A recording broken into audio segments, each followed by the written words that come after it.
Our lives are shaped by those that love us, and our lives are shaped by those that refuse to love us. The sweetest music that reaches to the highest heaven is the beating of two hearts that truly love each other. To love abundantly is to live abundantly, and to love forever is to live forever. Love is the doorway through which the human soul passes from selfishness to service. Love does that. The three most profound words in human speech is God is love. The Bible says it's beyond human comprehension. Love is more than the characteristic of God. God is love. He does not try to love you.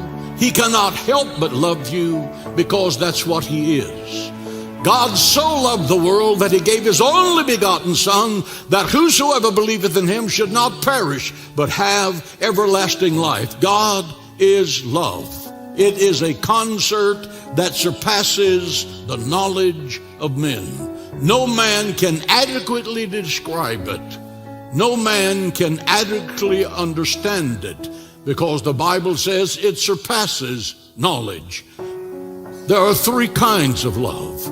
Which kind do you have? There's the if kind of love. If you do this, I'll love you. If you succeed, I'll love you. If you come up to my expectations, I'll love you.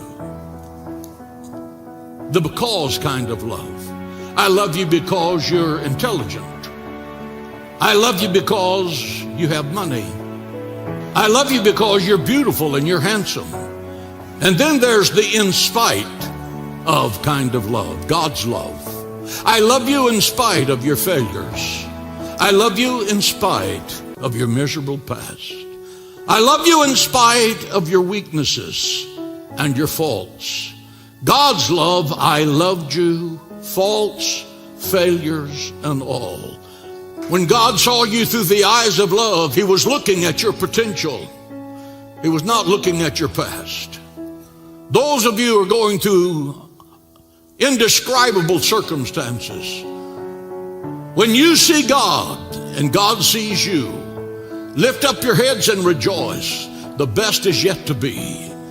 Every battle you go through, every heartache you endure, every tear you shed makes the love of God richer and purer in your life.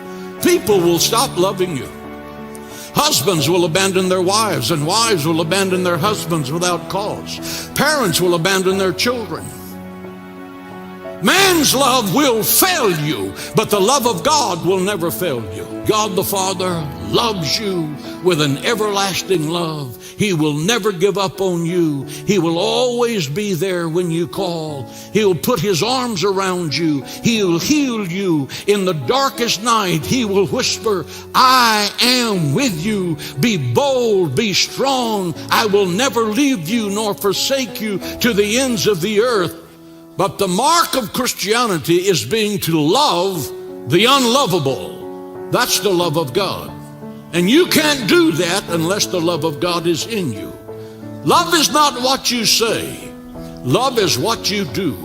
You're not living until you discover the love of God. And when you find it, let it baptize you, explode in your life. And it will bring to you a personal growth and development and spiritual prosperity you didn't know a human being could have.